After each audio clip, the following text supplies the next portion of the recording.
The Young and the Restless spoilers the harrowing secret Sharon uncovers in captivity. Sharon's heart pounded in her chest as her eyes fluttered open, greeted by suffocating darkness. The air was damp, heavy, and reeked of despair. Her wrists were raw from the tight restraints she'd been freed from moments earlier, and her surroundings were eerily silent, save for the faint dripping of water echoing from somewhere unseen. She was trapped, but where? And why? Stumbling to her feet, Sharon extended her arms, feeling the cold, unforgiving walls of what seemed to be a small, enclosed room. Panic clawed at her throat as the reality of her predicament set in. She was in some sort of cell, abandoned, forgotten, and alone. At least, that's what she thought. The silence was broken by a weak, quivering voice. "Hello? Is someone there?" Sharon froze, her breath hitching. The voice was faint, barely above a whisper, but distinctly human. She squinted into the void, her vision adjusting to the dimmest of light leaking through cracks in the ceiling. A figure sat huddled in the far corner, wrapped in shadow. For a moment, Sharon thought her mind was playing tricks on her. Perhaps it was a cruel hallucination born from fear and isolation. Who are you?" Sharon's voice trembled as she spoke. The figure stirred, and the voice grew stronger, tinged with both relief and desperation. "It's me. Heather," the voice answered, trembling with emotion. I can't believe someone else is here. I thought I was going to die alone."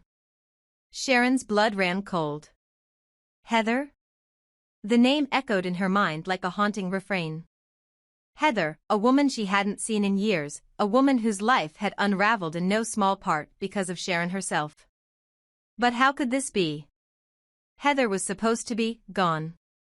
"No," Sharon muttered, backing away instinctively. "No, you're not real. You can't be. You're dead." Heather's frail frame moved toward Sharon, her face finally catching the faint glow of light. Her cheeks were hollow, her eyes sunken, and her once vibrant skin was pale and sickly. She looked like a ghost, but she wasn't. "I'm alive," Heather croaked, tears streaming down her face. "I don't know how long I've been here, but I'm alive. Please, don't leave me. Not again." Sharon's legs gave way, and she collapsed to the cold floor, her body trembling. It was too much to process. Memories of the past flooded back like a torrent, overwhelming her senses. She saw Heather as she used to be, strong, fierce, and determined, but also vulnerable in ways Sharon had once exploited.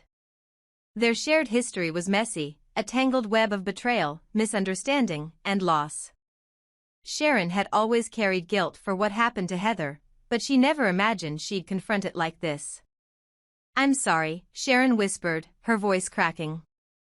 She buried her face in her hands, unable to look at the woman she'd wronged. "Heather, I'm so sorry for everything. If I'd known, if I'd done things differently, you wouldn't have been here. You wouldn't have suffered like this." Heather's expression softened, though her body remained tense. "Sharon," she said, her voice steadier now, "we can't change the past. I've had years to think about everything, to hate you, to hate myself. But right now, none of that matters. We're both here, and we need each other if we're going to survive this." The weight of Heather's words anchored Sharon. She wiped her tears and met Heather's gaze. It was true, no amount of apology or regret would change their current reality. The only way out of this nightmare was together. The room of despair, the two women clung to each other like lifelines, their shared warmth a small comfort in the freezing cell. Heather recounted her story in fragmented whispers. She had been taken months, perhaps years, ago by a shadowy group with unclear motives. Her memories of the outside world were hazy, blurred by the sheer magnitude of her suffering. She had survived by sheer willpower, scavenging scraps left behind by her captors and holding on to the faint hope that someone, anyone, might come for her. "Every day I thought it was my last," Heather confessed, her voice breaking. "But I refused to give up. I told myself someone would come. And now you're here." Sharon squeezed Heather's hand tightly. We'll get out of here, she promised, her voice firm despite the terror gnawing at her. Together. I won't leave you behind. But as the hours dragged on, their optimism began to wane. The room was bare, save for a rusted pipe in one corner and the faint outline of a heavy door in the other. There were no windows, no tools, and no obvious way out. The captors hadn't shown themselves, but their silence was as oppressive as their presence might have been. Sharon and Heather took turns testing the door, hoping to find a weak hinge or a loose bolt. They whispered plans, each one more desperate than the last, but their options were limited. The secret unveiled days, or perhaps only hours, later, Heather revealed a shocking truth. Sharon, she said quietly, her voice shaking. I think I know why we're here. Sharon turned to her, her brow furrowed. What do you mean? Heather hesitated, her eyes darting toward the shadows as though their captors might be listening. Before I was taken, I started investigating something. Something dangerous. I stumbled onto a network, people with power, money, influence. They were doing things, horrible things. And I think you might be connected to it, too. Sharon's heart sank. What are you talking about? I don't know anything about that. Heather's expression was grim. You might not, but someone connected to you does. They wanted to bury me for what I knew, and now they've brought you here. Think about it. Why else would we both be in this place? The pieces clicked into place in Sharon's mind, forming a picture she didn't want to see. If Heather was right, their captivity wasn't random. It was personal. Hope in the darkness. Despite the crushing weight of Heather's revelation, the two women refused to give in to despair. They worked tirelessly, using whatever they could find to weaken the door. They leaned on each other, drawing strength from their shared determination. One night, as they prepared for another attempt to break free, Sharon turned to Heather. When we get out of here, she said, her voice resolute, we're going to expose whoever did this. They won't get away with it. Heather managed a weak smile. I'll hold you to that. As the sound of their captors' footsteps echoed down the hallway, the women braced themselves for what was to come. They didn't know if they would succeed, but they knew one thing for certain, they were no longer victims. Together, they were fighters. This gripping tale of survival, redemption, and uncovering buried secrets showcases the strength of human resilience in the face of unimaginable adversity. The ruthless plot of Jordan and Ian Ward in the shadows of Genoa City, a sinister plan brewed. Jordan and Ian Ward, two master manipulators with a penchant for chaos, had orchestrated a nefarious scheme, one designed to sow discord and unrest among the city's most influential players. Their plan wasn't born out of necessity or desperation, but rather a calculated and ruthless desire to distract their enemies, weaken alliances, and seize control of the power vacuum they hoped to create. Their method? Capturing Heather and Sharon. Why Heather and Sharon?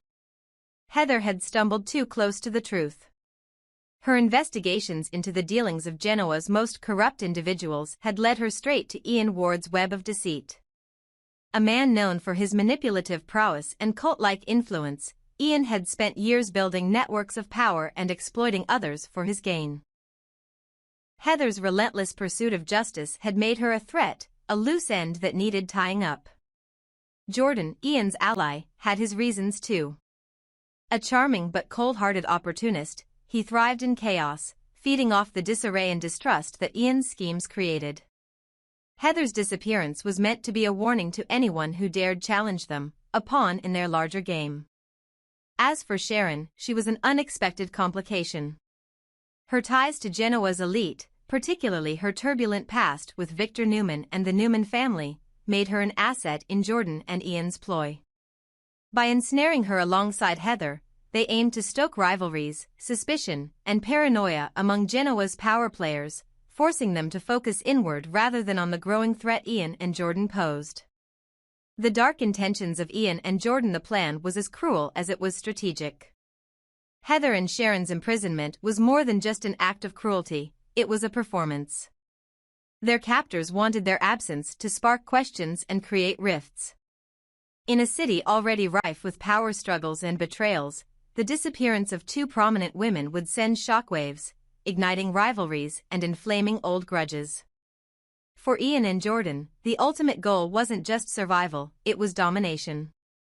They didn't just want to escape justice, they wanted to rule the chaos they created.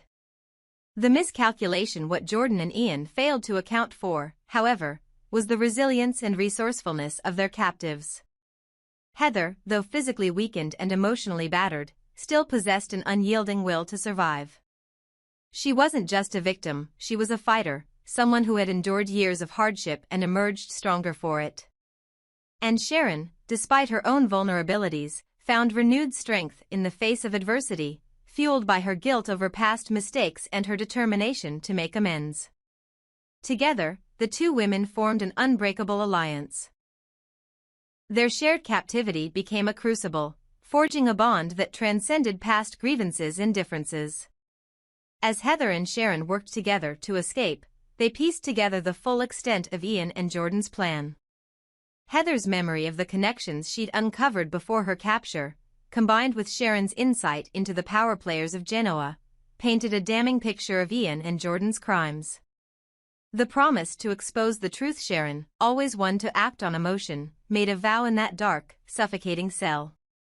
"When we get out of here," she told Heather, her voice steady with conviction, "I will make sure the world knows what they've done. They'll pay for this, every last bit of it." Heather, though still weak, managed a small, determined smile. "I've waited so long to hear someone say that. We're not just escaping. We're bringing them down." The confidence of the captors, unbeknownst to the two women, Ian and Jordan, were well aware of the risks they faced.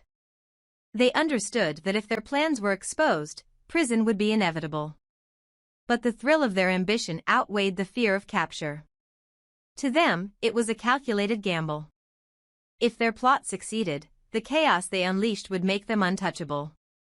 Genoa's most powerful players would be too preoccupied fighting one another to turn their attention to Ian and Jordan. "We'll get caught if this falls apart," Jordan admitted during one of their clandestine meetings.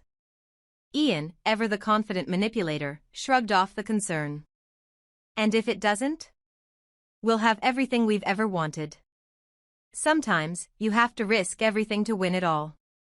It was a gamble born of arrogance, one that underestimated the resolve of Heather and Sharon. The path to justice, Heather and Sharon's escape, was inevitable.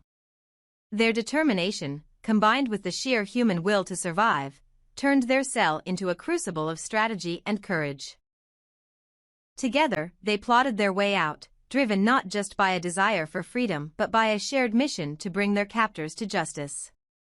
When they finally emerged from the darkness, battered but unbroken, they carried with them more than just their survival, they carried the truth. Heather's knowledge of Ian and Jordan's operations, paired with Sharon's promise to expose it all, would become a weapon more powerful than any physical retaliation. Jordan and Ian's confidence would crumble as their crimes were laid bare. No amount of manipulation or cunning could save them from the storm that Heather and Sharon were about to unleash. The beginning of the end in Genoa, secrets rarely stayed buried for long. Heather and Sharon's return would ignite a firestorm, uniting their allies and exposing the corruption that had festered in the city's underbelly. Ian Ward and Jordan, once untouchable in their audacity, would find themselves cornered by the very chaos they had created. But the real victory lay not in their downfall, but in the strength of Heather and Sharon. Together, they had turned their captivity into a catalyst for justice, proving that even in the face of the most ruthless adversaries, resilience and truth would always prevail.